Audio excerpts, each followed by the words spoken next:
Without any further delay, I'd like to introduce our speaker, Sam Doran. I mean, I've lived in Lexington for 50 years, and I had no clue as to what was anything to do with Lexington veterans in the Civil War, so I'm really interested in seeing this. So Sam is going to regale you with his information, and I'd like you to welcome Sam Doran.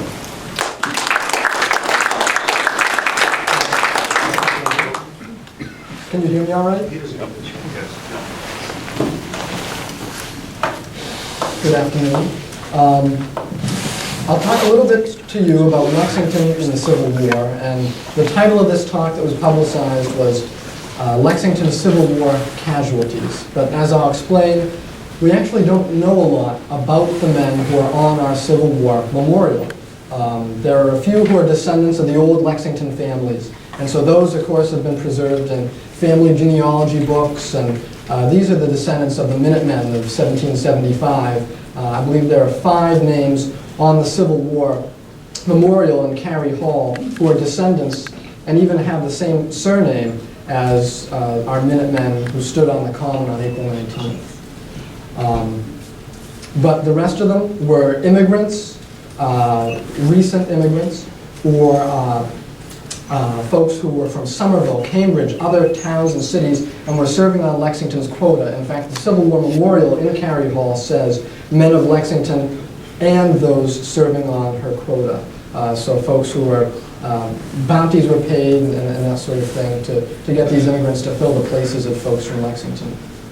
But I'll try to tell you what I've been able to discover about some of the folks who left a trail behind. And there will be some themes that will pop up throughout these slides and these talks. And I'm supplementing what I've found out about these casualties with information that I've found in the way of personal stories, recollections, letters, and remembrances by Lexington veterans of the Civil War that have, most of them, never been published in any form before, and sit at the archives of the Lexington Historical Society, which is in the Hancock Clark House. So a lot of these will be read for at least the first time in recent memory, and I think are fitting of some publicity after all these years. This slide that we start with, April 19th, 1861, the riots down in Baltimore, Maryland, and this is seen by many as the opening of the Civil War, April 19th, same as April 19th, 1775, which is certainly symbolic to the Massachusetts men who then began raising regiments under Governor Andrew under the title of the Minutemen of 1861. So there's this feeling of connection with their forebears of 75 for both the descendants of those original Minutemen as well as for the immigrants, especially Irish immigrants, who too adopt this title of the Minutemen of 1861. Now, there was to be a company from Lexington, an entire company of Lexington men, commanded by Lexington men, to go forth in the 16th Massachusetts Regiment of Infantry. And in May 1861, we have the Adjutant General of Massachusetts report. They are planning this company. They've selected a captain, Charles R. Johnson of Lexington, and despite his being chosen captain, he must have been a man of some prestige within the town. I can find almost nothing about him. Although we will come back to him later for a little bit that I was able to discover. So this regiment, the 16th Regiment, was raised entirely of companies from Middlesex County. Company A was Cambridge, Company B, Holliston, C, Groton, D, Lowell, E, South Reading, F was to be Lexington, G, Lowell again, H, Waltham, I, Newton, and K, Watertown. Now, they're never able to fill the Lexington Company. There are not enough early volunteers in 1861 to warrant an entire company. So the idea is abandoned. Captain Johnson remains in command of Company F, but it's filled with men from all across Middlesex County. And as we look at the role of Lexington men and those who served on her quota in the Civil War, they're sprinkled throughout almost every Massachusetts regiment from the eastern part of Massachusetts. And there's no rhyme nor reason. There's no particular regiment that Lexington men overwhelmingly served with. Although, as I say, there were these grand plans to to make it the 16th Company F.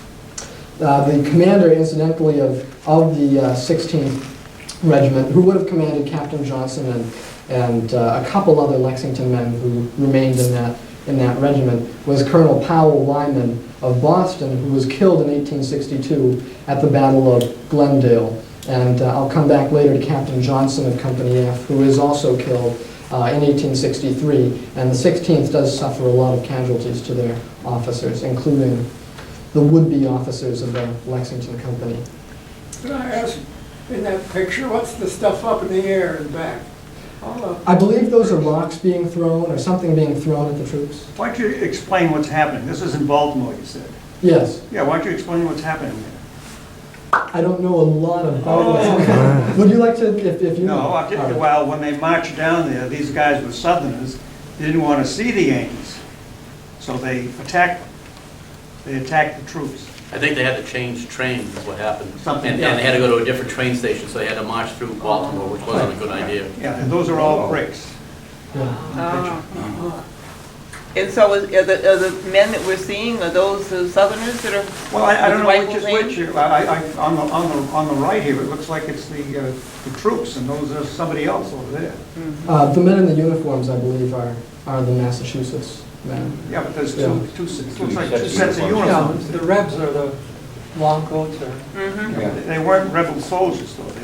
They were the people of the town. Yeah, I think those are civilian clothes all around us. Maryland did not leave the Union. Makes sense. Yes. And incidentally, I heard some story once, and maybe somebody else has heard it, about the opening shots of World War I. Some claim being fired on the 19th of April as well. Had something to do with a naval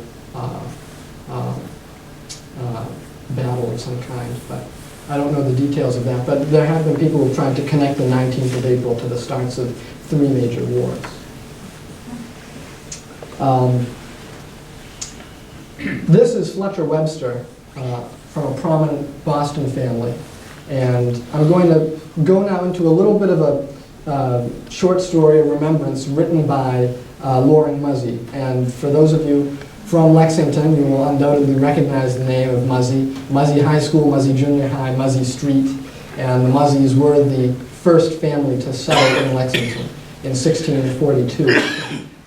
They settled Lexington right at the banks of Vine Brook, where the Edison station is now, and they continued to live in Lexington and be one of the most prominent families, the leading family of the town, all the way up until the 1970s. I believe the final Muzzy descendant, Charles, does move away to live with his children in another state, in Ohio, I think. But Loring Muzzy was a selectman, a tax collector, many things to this town.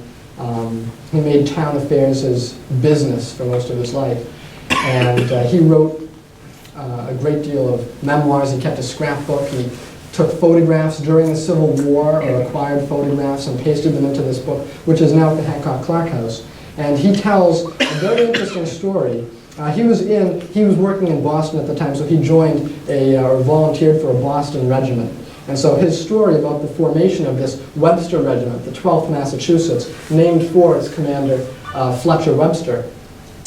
His story takes place in Boston, but as you'll see, it comes out to Lexington because of Muzzy's connection. Muzzy was the connector between the regiment and Lexington history, and I had never known this. It's a fascinating anecdote.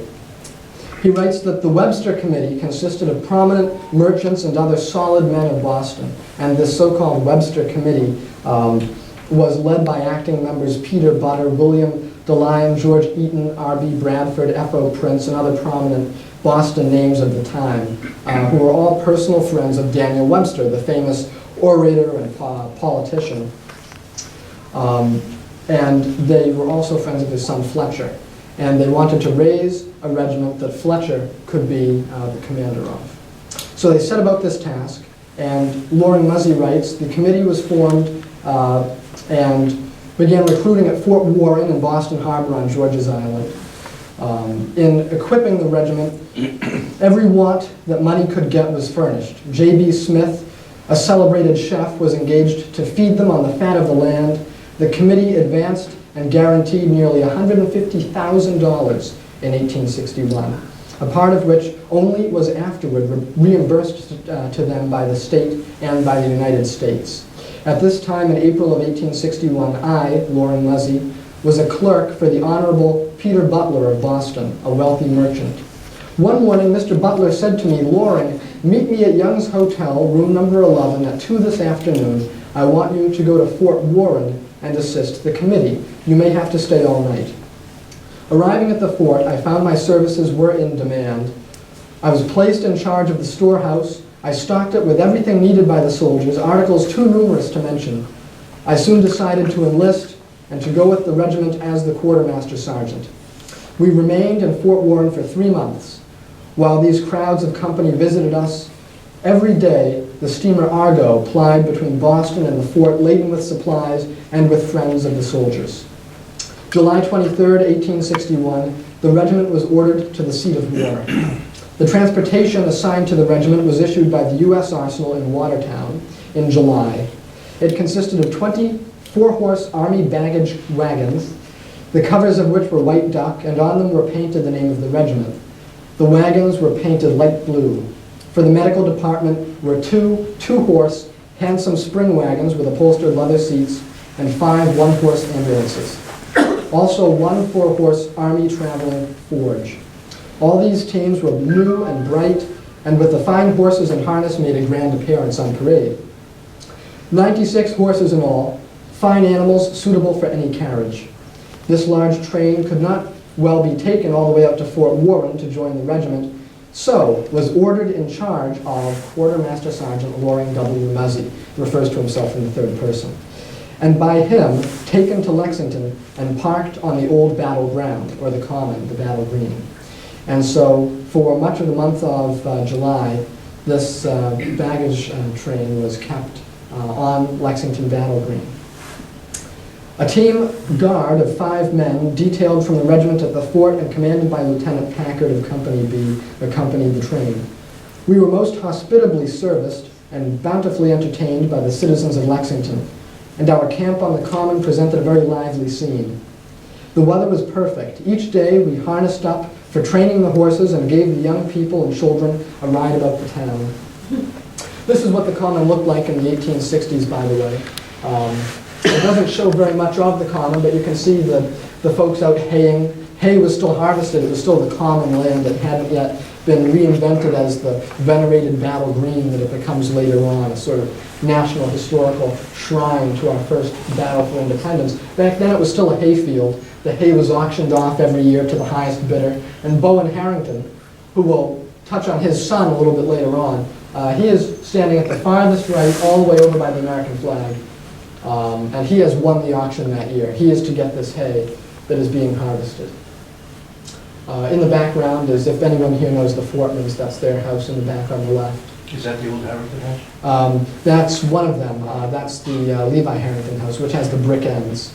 As you look at Harrington Road today, on the right is the Jonathan Harrington house, which is Joanne Geschwentner's these days. That's the house that was standing in 1775. On the left is that house, the Fortman's house, which was built a little bit later on. And in between that house, at the right was Daniel Harrington's, who was the clerk of the Minutemen in 75. And that was torn down in 1870. Right? Yeah, it was torn. Actually, an interesting side note on the house. In 1875, we had our centennial celebration. People from across the country came to take part in the ceremonies and watch the parades and to participate. And one of them, who came from upstate New York, was saddened when he heard from one of the locals that that house was to be torn down after the celebration was over. So he wrote to the selectmen as soon as he got home, and he said, "I will buy the house, I will present it as a gift to the town, that it can be preserved as a museum." It was a wonderful old salt box. And the selectmen said, "Well, no thank you." And it was torn down the following year.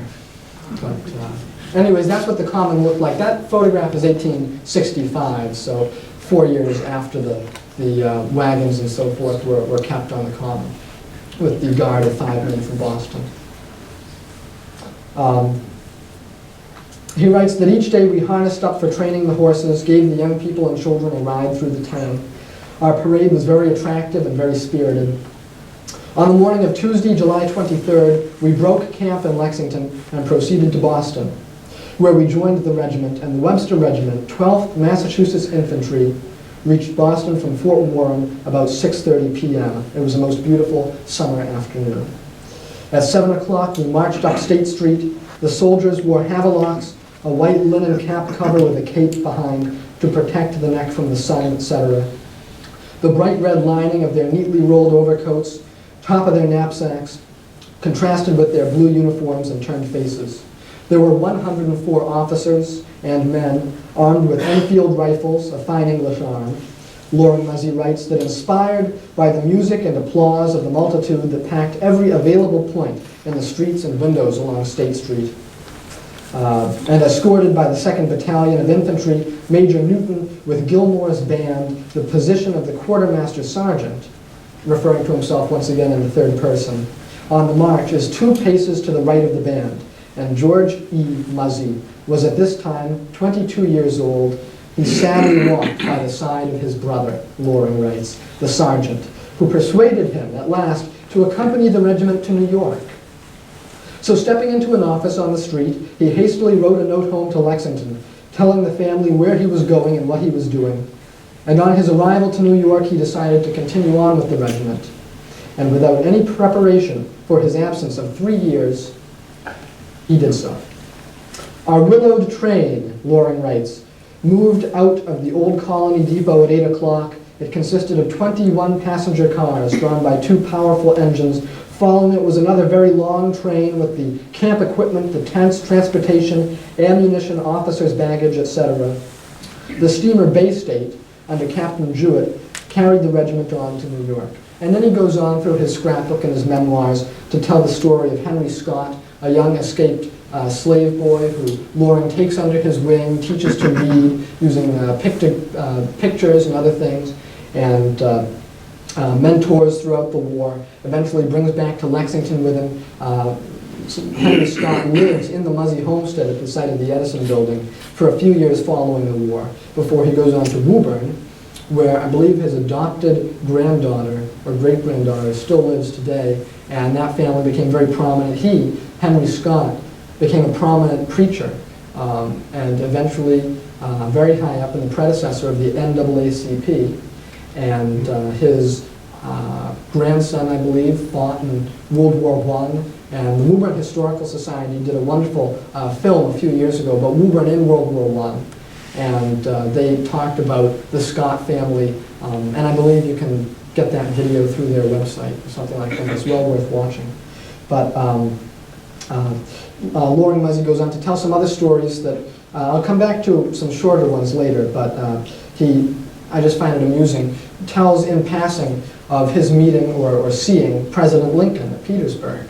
He says nonchalantly that, oh, President Lincoln visited our regiment a few times throughout the war, and the last time we saw him was at Petersburg. And then he goes on to other things. He doesn't talk about seeing Lincoln or what Lincoln looked like or how he struck him. He just says it in passing that, oh, well, Lincoln came over and we saw him, and that was interesting.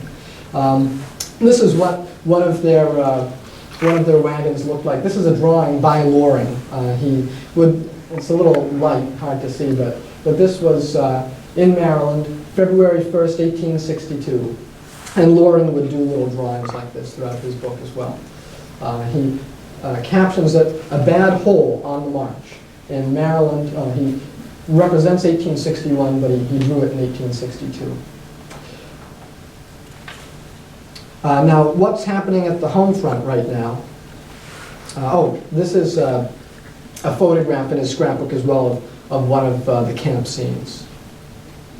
And it's interesting, I believe that's Henry Scott at the far right there, incidentally. And Loring Muzzy appears at the farthest left, sitting down. What's going on at the home front here in Lexington? There are groups and clubs meeting at churches and other venues to stitch bandages and clothes to send on to the troops. This is the Captain William Dane Phelps house. That's Mass Ave, that muddy road in the foreground there. And in the back, William Dane Phelps House at the site of today's theater block. It was moved back when they built the theater and then eventually demolished a few years later. But that was the site of the Farmers Club meetings. And formed in the 1840s or 50s, the Farmers Club existed originally for literary purposes. They had a private library back before Cary Library existed. And the farmers of Lexington would pay a subscription fee, and then that would be used to buy books. And eventually they're given to Cary Library. Oh, thank you. And, well, I'll use this to show you those flags and decorations. That's from 1875, they took this photograph. And those are the decorations for the centennial. In any case, the Farmers Club decides to go beyond its role as just a library, and they begin stitching. Well, I have the list here. I have their record book, or Xerox of it. Flannel shirts, drawers, undershirts, socks, towels, create needle books and so forth for the soldiers. Needle book, undershirts, trousers, that sort of thing. And they send them on and they keep a record of how much they've sent to each Lexington man. So you can look up any Lexington man, such as Franklin Fisk's two sons, who I will also discuss later on. They are sent 4 flannel shirts, 4 drawers, 4 pair of woolen socks, 2 linen handkerchiefs, 2 cotton shirts, 2 towels, 1 needle book, and those contents. And actually, the reason I mentioned Franklin Fisk's 2 sons is neither of them will survive the Civil War. And as I'll mention later on, there's a cenotaph or a monument. They're buried down at the battlefield, but the monument for them is in Monroe Cemetery. And there are several of those. As we're in Monroe Cemetery every May, and you walk around, oftentimes you can see killed at Gettysburg or Antietam or what have you, and their bodies aren't there, but the family would put up a monument in their memory. This is Mike Crowley, and I mentioned the Irish immigrants who enlisted from Lexington, and there were a great many brave Irish immigrants who volunteered. There were others, as I mentioned, from other cities for whom the bounty was paid. And then there was Mike Crowley, who's an exception to the theme there.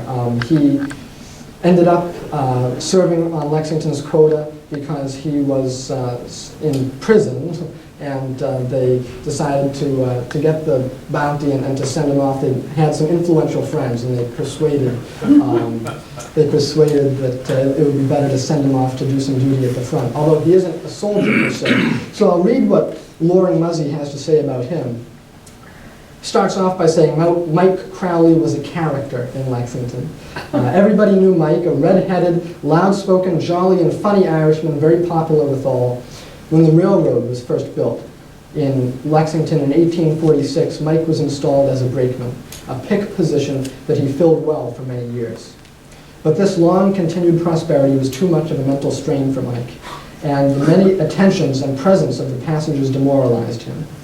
He commenced to drink, got very drunk, and the railroad company was finally obliged to discharge him. Soon after he left the road, the cars ran over his cow. I guess he was a very good brakeman and the next guy wasn't so good.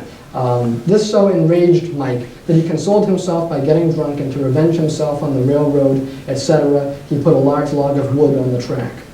Fortunately, it was discovered and serious accident was avoided. Mike was arrested. Influential friends interested themselves and compromised the crime with the court by sending Mike out to the Army, and were later able to get a bounty of several $100s for him as a volunteer. A patriot, says Loring Muzzy. Mike was ordered to the Webster Regiment, and I was notified to be on the lookout for him. He finally arrived at the seat of war, mustered into the service on August 18, 1862, at the age of 48, just in time to participate in a battle where Mike did valiant service, and from his report, saved the day. I was pleased to have Mike with me. For a long time, he had been a servant in our family in Lexington. I soon had him detailed into my commissary department, where his popularity soon equaled his old Lexington reputation. He was assigned to the cattle herd guard. where through continued influence he had a roving commission. He obtained a stout mule, Hannah by name, and rigged up a covered cart in which he carried the tools, the baggage, etc., of the butchers and the other employees of the herd. He served a lot of canteens and used to fill them with fresh water for the men on the march. Many were the friends that he made in this way. Mike with his cart was a fixture in our part of the army. While in camp, a long summer day off at Benton Station, I had with me a citizen clerk, John Gray, who used to be a druggist in Washington, D.C.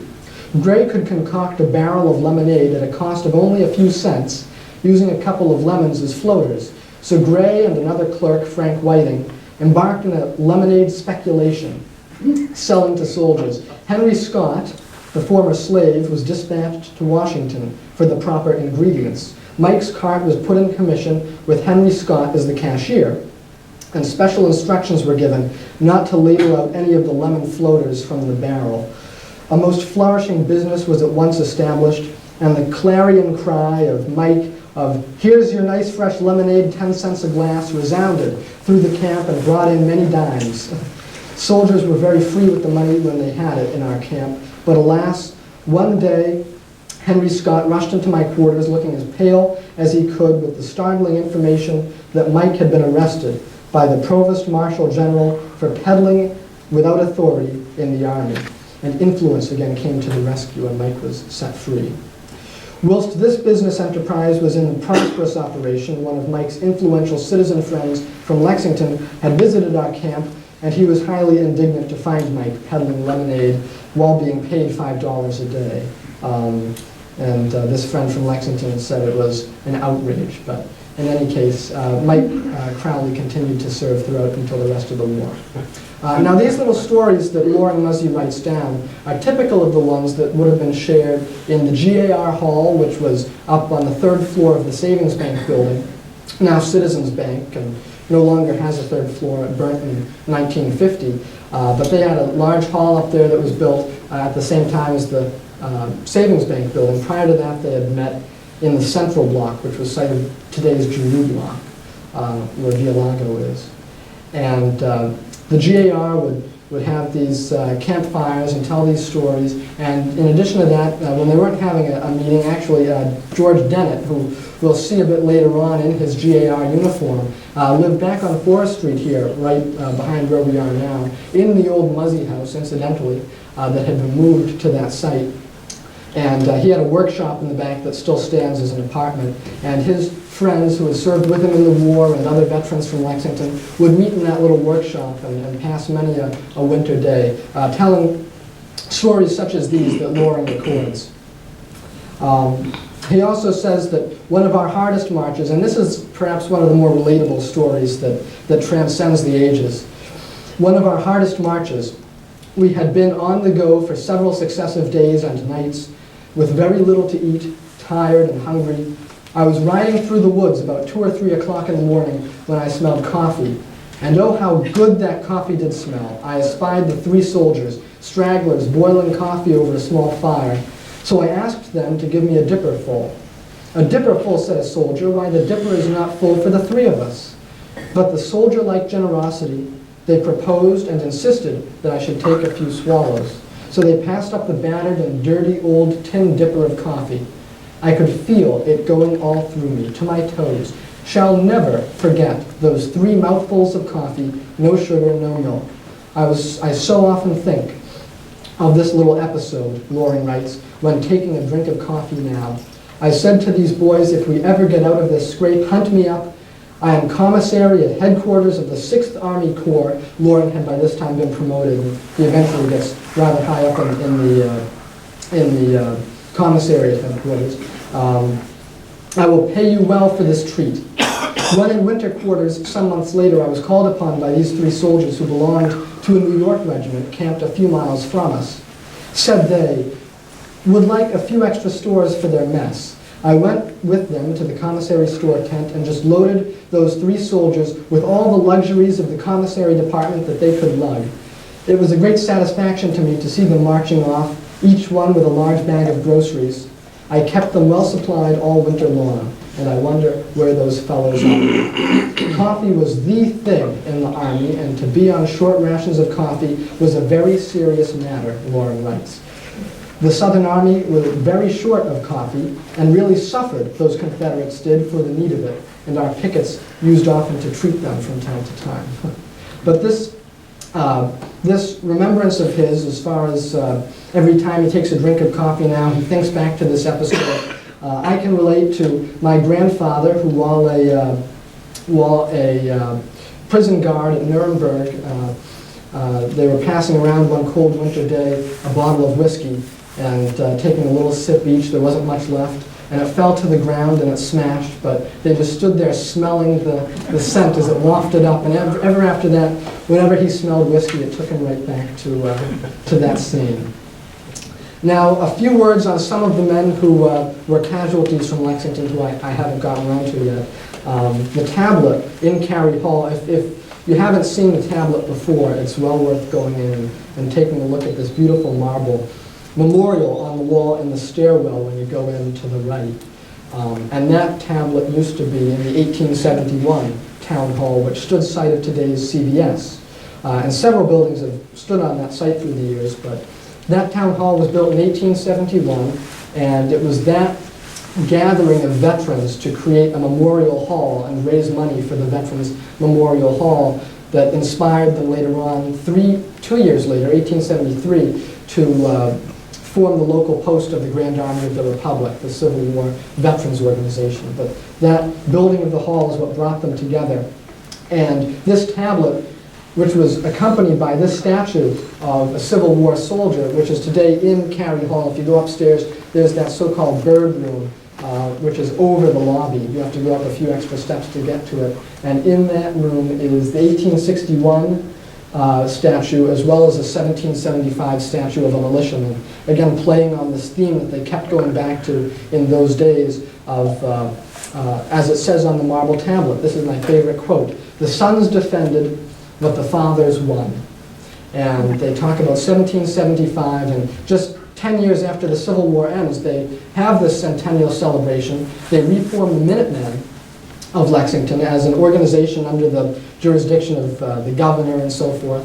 And that's populated by folks like Loren Muzzy, who commands the Lexington Minutemen of 1875. He, a descendant of men who stood on the Common. He fought to defend what his fathers won, and now he's celebrating it 10 years later at the centennial. The tablet gives the names of everybody who died for Lexington on her quota and residence. The first two names on the list are Frederick D. Fisk and Charles H. Fisk, the two that I mentioned who have that cenotaph in Monroe Cemetery. Then there are several immigrants' names, such as John Manley, and from that name I would assume that he lived Woburn Street, Cottage Street, Vine Street, likely worked on the railroad. Thank you very much. Excuse me. But very little is known of him, and very little is preserved of the folks who lived in that neighborhood even. I've been through the archives, and you really just can't find much at all. Following those names, Charles B. Harrington, the son of the fellow at far right who I mentioned, Bowen, who won the hay that 4 years later on the Common. And Charles dies of disease contracted in the service, 1863. The two Fisks I should mention, the first of them killed at Second Bull Run in 1862, and Charles killed also in 1862, less than a month later at Antietam. Then we have Charles Cutler, who in this photo is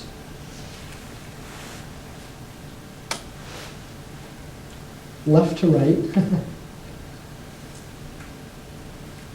The little boy standing in the back. This photograph was taken from an old ambrotype which was taken around 1853. They lived out at Hartwell Avenue. The house, if you've lived in Lexington a long time, you might remember a really old house out Hartwell Avenue. near Wood Street. Was taken down in the 70s, I think, and actually moved to Pennsylvania. Some folks bought the frame and moved it down and reassembled it. But my mother, as a kid, would go play in that house, and that photograph was among several that were on the front porch. It was an enclosed front porch, boxes of old photographs just sitting out there, partially exposed to the elements, but that's one of the few that survived and has made it to the archives. In any case, Charles died in 1862 of disease. Then we have the name John O'Neill. The only Irish name off this list that I was able, sadly, to find anything about. He lived in, and I didn't find out much, he lived in this house, which stands, or stood, on Mass Ave, across from Charles Street, down in East Lexington, almost down to the Arlington line. Demolished in the 30s. This home, oftentimes all we know about some of these early Lexingtonians is their house. This home is today, I believe, a Jewish educational center next to where Lexington Gardens used to be. This is the Canine farmhouse, known to many long-time Lexingtonians by that name, and before that as the Simons farmhouse. And Corporal Joseph Simons, whose family house this was, died in 1862 of a wound received at Malvern Hill.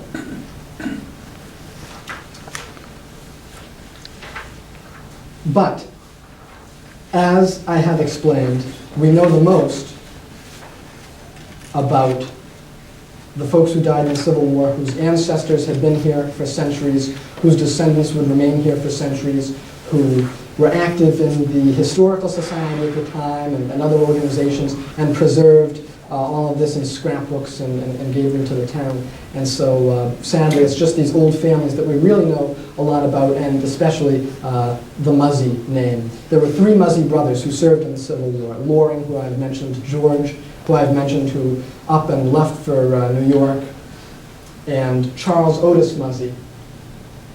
I'll read from his brother's scrapbook on this, although, as I'll explain, his brother leaves out a significant portion of this man's service record and refers us just to the newspaper account. He can't bear to actually relate it himself. At the commencement of the Civil War, Charles Otis Muzzy was the secretary of the Webster Committee. After the departure of the Webster Regiment, 12th Mass Infantry, and the closing up of the business of the committee, he entered the service of the U.S. Navy as captain's clerk, and he sailed from Portsmouth Navy Yard in the U.S. steam sloop of war, Kearsarge. Captain Charles W. Pickering, February 5th, 1862. The vessel went to Cadiz, Spain, and remained in that neighborhood protecting the American shipping and watching the motions of the Confederate pirates until the spring of 1863. When Captain Pickering was transferred to the command of the U.S. corvette Housatonic of the Charleston blockading squadron. Charles and Captain Pickering were old friends from California, the gold rush of 1849, which drew several Lexington men, believe it or not, out there in 49. And the captain persuaded Charles to leave the Kearsarge and go with him aboard the Housatonic as his secretary of sorts. The following notice appeared in the Boston Traveler, April 14, 1864. And as I say, he doesn't write any of this in his own words, he just puts in a newspaper clipping. Charles O. Muzzy, the subject of this notice, perished in the destruction of the U.S. corvette Housatonic by a rebel torpedo in Charleston Harbor on the night of the 18th of February, 1864. He filled the station of ensign and aide to Captain Charles W. Pickering, the commander of the vessel. Muzzy's frank, faithful, and generous nature drew toward him the affection of his captain and of all with whom he was associated in the service. As soon as Captain Pickering became aware of the dangerous character of the object, the H.L. Hundley, Confederate submarine, slowly approaching his vessel, he ordered his officers and crew to seek their personal safety in the least exposed part of the ship. While he remained at the perilous post of command and observation, disdaining not to share the peril which his commander was to encounter, Muzzy remained by Captain Pickering's side in the sacrifice of his life to an heroic sense of duty. His cultivated mind and general temperament were the delight of a numerous circle of friends who mourn his loss with no common grief. Attention, if John Schmidt is in the building, please come to the circulation desk. John Schmidt. Muzzy resided in Lexington and was 39 years of age at the time of his death. And this is a drawing that Charles did himself of the Housatonic on which he was aboard and sent home to his family in one of several letters that he sent back to Lexington. The last letter that he sends before the torpedo from the H.L. Hunley in what I believe is the first successful submarine attack on an American ship. 15 days before this happens, he writes,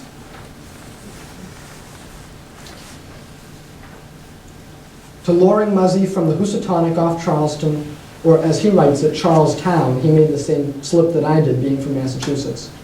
"February 3rd, 1864. My dear brother, our cause here seems to be dragging its slow length along, though we eventually blockade the ports of Savannah and Charleston, not only against imports, but no part of the $30 million, principally King cotton, their previous export annually, can have gone hence during the past year. We only hold in the Charleston region here a strip of sand, Morris Island, in its northern point, 3/4 mile from Sumter. Whence we have been banging away at the stronghold for months, knocking it to pieces and limbering it up with over 25,000 huge shot and shell.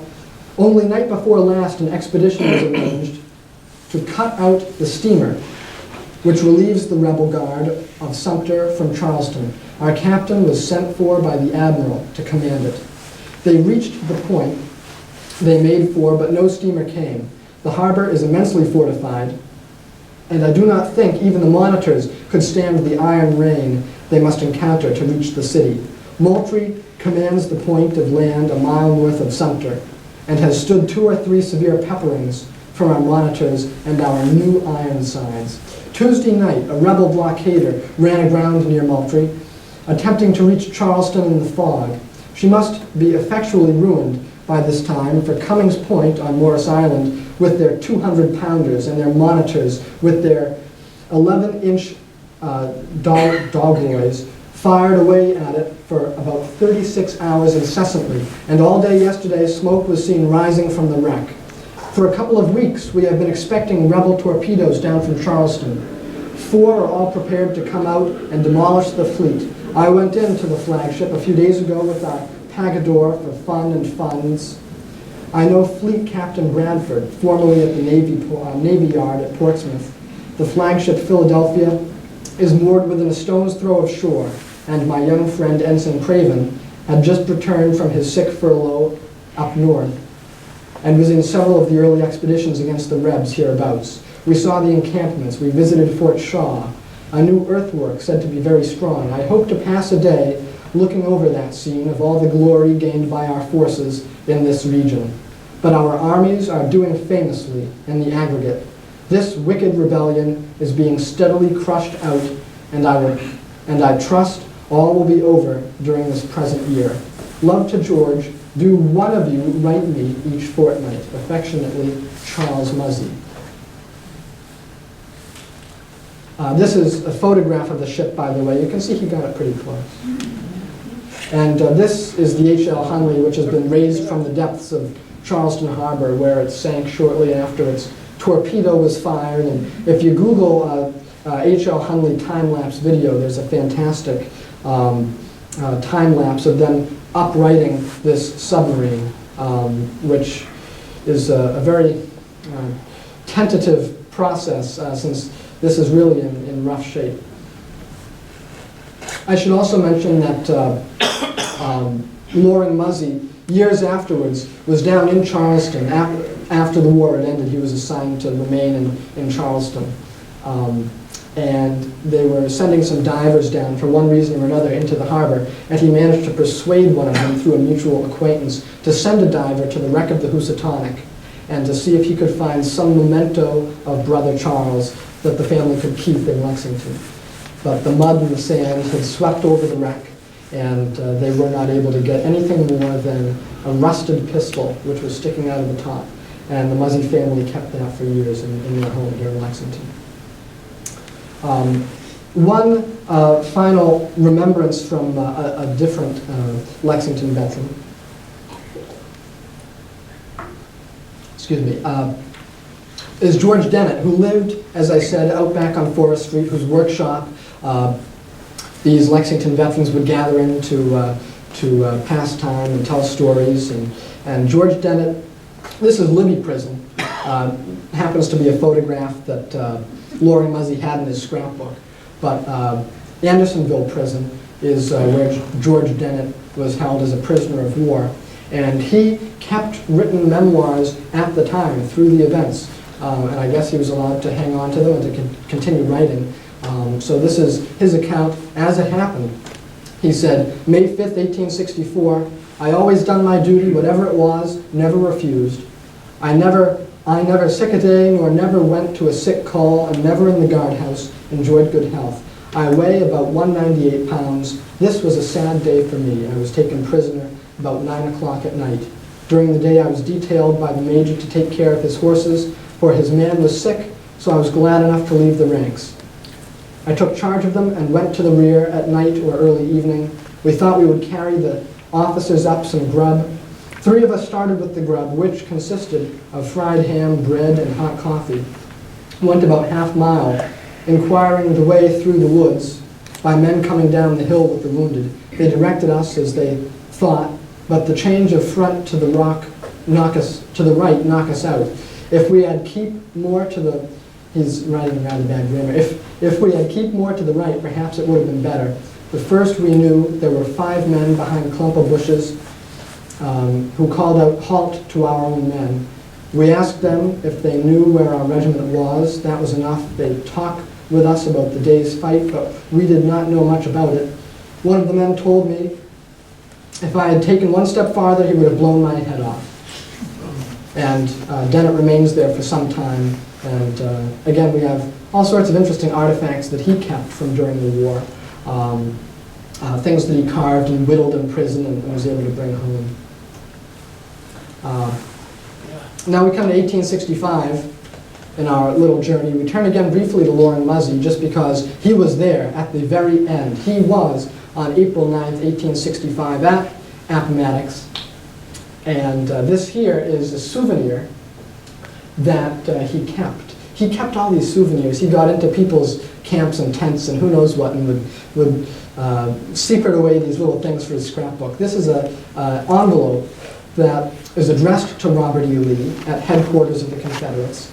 But April 9th, 1865, you can see in Muzzy's handwriting up there, he gets it out of Lee's effects. And he writes that had General Lee refused to surrender, in a few days only, he would have had no army to surrender. And this is speaking from his point of view as the quartermaster in the commissary. The cry went out through our army that Lee has surrendered. A wild delight seized everybody. Discipline, for the time, was at an end. Cheers and music resounded through the army. The artillery company commenced firing salutes. But soon orders came from our headquarters for all loud demonstrations of victory to cease at once. Our army was marched back to Barksville, and preparations commenced for immediate return to Washington. But night was turned to day, and few even thought of sleeping. In conformity with the General Orders Number 13 by command of General Meade, I started the night of April 9th with 23 wagons of subsistence stores and about 100 head of beef cattle on the hooves for General Lee's captured army of Northern Virginia. About the only request that General Lee made of General Grant, writes Loring, was that his men might be fed. The orders were very strict, that no officers or men, other than those ordered for duty, should be permitted to enter the Confederate lines. This strict order was a great disappointment to our soldiers, of course. Some of our officers, changing their uniforms, went with me as so-called commissary assistants, giving me quite a staff with my regular commissary men. We entered the Confederate lines early in the morning. The sight was impressive and grand beyond my power of description. Far as the eye could see were troops, artillery, cavalry, wagons, mules, tents, and other equipments of any army in the field. Guns were stacked with furled colors lying on the bayonets. The men were all very busy getting ready to go home, brushing up their clothes and horses. General Grant had considerately permitted them to keep all their private horses to take back to their homes. They were packing up. The war was all over. All were off duty. No more parades or inspections, no more fighting, and they were breaking camp for the last time. A thin line of our soldiers in blue, trim and neat, in marked contrast to the shabby gray or butternut of the prisoners, were on guard until the last final order should come to disband. As one well-equipped and soldierly-looking supply train drove of fat western beef cattle for these hungry prisoners of war came in sight, we were deceived with joyous shouts by the men who rushed to the grand line. I rode at the head of the column, followed by my staff, quite imposing. The prisoners would ask, "Who is that general?" pointing at me, and were told aside, "That is Burnside, or Hancock, or whatever name might be thought of." All were in high spirits, for the war was over, we were going home. And in what sad plight most of those homes would be found. We had on top, in one of the wagons, a barrel of whiskey, and would make an occasional halt to treat and inspire the boys. Restoration to peace was the universal trust. General Lee was seated in front of his headquarters, and as we rode past, we all profoundly saluted him. He arose and gravely returned our salute. No officer in either army was more highly respected by us than General Robert E. Lee. The Army of the Potomac marched in triumph back to Washington, where the General Review took place. Now, the war has ended. In 1871, as I mentioned, we built a memorial hall here at the site of CVS. Then it was the site of the recently burned Dyer Lewis School for Young Women, an early private school in Lexington. That had burnt during the Civil War, but because the war was going on, nothing was done with it until later on. And following the dedication, the ceremony at this new Veterans Memorial Hall, everybody adjourned to the Lexington Depot, which had recently been expanded.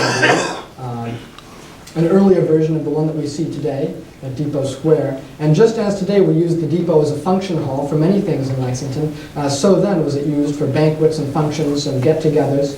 And they had a great series of speakers and local politicians toasting the new hall, toasting the veterans for whom it was dedicated. And Colonel John W. Hudson, Lieutenant Colonel John W. Hudson, who was also in Webster's regiment with the Muzzies, gets up to speak. Now, his father, to put it in context, was Charles Hudson, for many years our representative to Congress from this district of Middlesex County, and a veteran of the War of 1812 himself. Colonel Hudson was a selectman of Lexington, and many other things after the war ended, although the next year, 1872, he dies of kidney disease. But 1871, he's alive and well at the depot, and he shares his own remembrances, particularly of some men who did not make it through the Civil War, who he had known from his time in Lexington. And I'll read just a couple excerpts from those as the last of these remembrances that we'll touch upon today. He says, "Mr. President, President of the day, it is strikingly true of Lexington in one particular that her experience during the late rebellion was an epitome of that of the nation. For the officers and men who served on her quota, and the same is true of those who have, since the war, come here to live.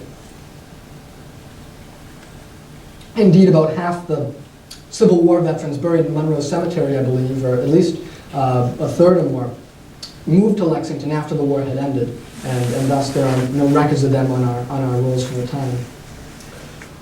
Were to be found in active service in nearly all the departments into which the military forces of the Union were divided from 61 to 65. Of such of these gentlemen as survived the war, I will gladly say a few words, since they are too unassuming to say much about themselves. Indeed, one of them, now resident here and well known to you, Captain Morse, served zealously in the field for 2 years. This is John Noyes-Morse of the 35th Regiment of Massachusetts Volunteers. Served zealously and was then so severely wounded in battle that the surgeons despaired of his life and yet some of our people were not aware that he had been in the service at all. Of the experiences of these men, no town need have been ashamed. You have already been told by General Chamberlain how early one of the Chandler family, this is Edward T. Chandler, began his active service. Another, one of the marshals today, Samuel E. Chandler, enlisted in a militia company about the same time and bore a part with several other comrades from the town in the First Battle of Bull Run. And with one of these, Henry A. Angier, was wounded and carried away to Libby Prison.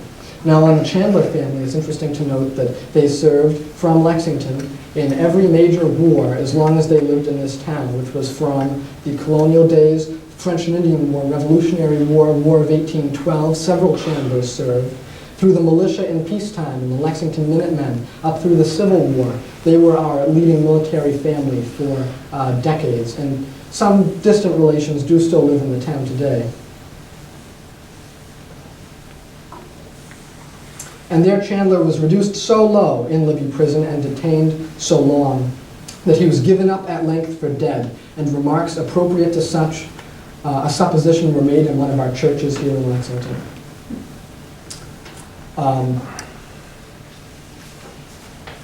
He speaks of another man, Lewis E. Crone, who lost an arm in the war, who later lived actually right back there on Forest Street as well. Several times as General Grant knocked at the gates of Petersburg, it became necessary as a part of his plans to make demonstrations before Richmond. In these demonstrations, nothing less than severe and, of course, hopeless battles. In the 24th and other regiments, several of the men of whom I am speaking constantly assisted, and not without adding to already well-earned reputations for distinguished courage.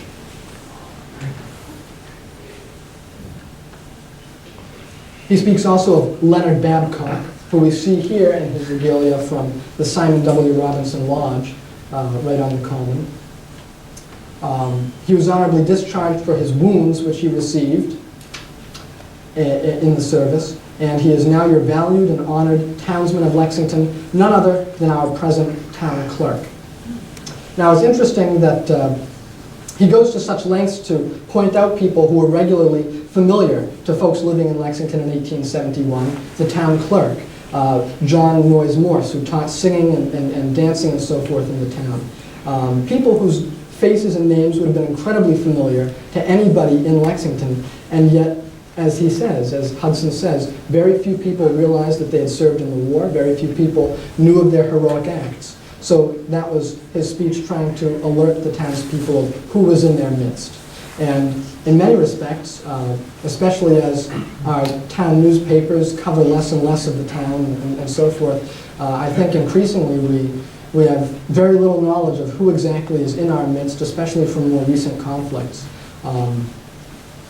And so any effort to make townspeople aware of that is well worthwhile. A final note that I find particularly interesting, and to go back to my original theme, the sons defended what the fathers won. A descendant of Robert Monroe, who was killed in the Battle of Lexington, was the ensign. We don't know whether they carried a flag, but if they did, he would have been carrying it. He carried a flag at Louisburg and other places in the French and Indian War as well. This descendant of his reads in a paper before the Lexington Historical Society in the 1880s, "What the fathers won, the sons defended," another version of the same slogan. I was reminded, they write, of this sentiment last Memorial Day, when the grave of one of our soldiers was being decorated. This would be at Monroe Cemetery. Over the spot where he rested stood the color bearer and the commander of the post, GAR Post 119. All three of them, the two living and the dead beneath them, direct descendants of Robert Monroe, who died in the Battle of Lexington, just by chance. I mentioned this GAR post that was formed in 1873. They last until John Noyes Morse, who was the last member of the post, the last survivor. He dies in the 1930s and officially passes the torch on to a group known as Camp 105 of the Sons of Union Veterans of the Civil War, named after Lieutenant Colonel John W. Hudson, actually, Hudson Camp 105. And that camp lasts on through the 1960s. carrying out Memorial Day exercises and that sort of thing. As the Minutemen commemorate the Revolutionary War monuments, so too did Camp 105 commemorate the Civil War monuments, while the more recent veterans would take care of the others. And as I say, that lasted through the 1960s, when interest fizzled, members passed away, and we were really left without specific inclusion of the Civil War in Memorial Day or many of those holidays. Up until a few years ago, a group of us Lexington folks got together and tried to bring some of that ceremony back to Memorial Day. So we actually, in Monroe Cemetery now every year, read some of the same words that were composed by John Morse and other members of the GAR post in the early 1900s, and try to keep reading the same words that they read for so many years, many of which were original compositions to some extent or another. So, these are the GAR men. Oh, thank you again. These are the GAR men in their uniforms of sorts. The Grand Army men. George Dennett, I've got my laser pointer here. George Dennett was standing towards the center, right there. At far left is William Foster, one of the most active members, and at the far right, not a veteran, but that's the chief of police at the time. That's what our policemen's uniforms looked like, Charles Frank. What year is that? This would be 1920s, maybe 1925, the year of the big celebration, 150th anniversary of the Battle of Lexington. So this is where they would gather. This is the hollow that, if you've been to a Memorial Day service, this is where everyone gathers. You're actually looking from the veterans plot that the GAR post owned and has 8 veterans buried in it, members of the post. Looking from that towards, this is where the band and the VFW post and other veterans gather every Memorial Day. In closing, I guess I would just note that we're very lucky. I opened talking about how they wanted to have a company composed entirely of Lexington men to fight in the Civil War. And I was talking at lunch with a member of your group about his daughter lives down in Australia with her family, and they have great ill feelings towards Winston Churchill down there in Australia, because he sent all these Australians up to be, in one expression, cannon fodder for the rest of the army. And it's really amazing also in the Civil War how one company, if it was raised from one town or one city, if that company took a hard hit in the battle, that would wipe out all the leading men of that town. And in Lexington, we aren't fortunate. We had a great many casualties that are on that upwards of 20 anyways, which, given our population at the time, was a great many who are on that monument or memorial up in Cary Hall. But they're sprinkled throughout many regiments from Massachusetts, and if they had all been from the same one, and that regiment had taken quite a hit, we would have had a very different history as a town. So, thank you very much.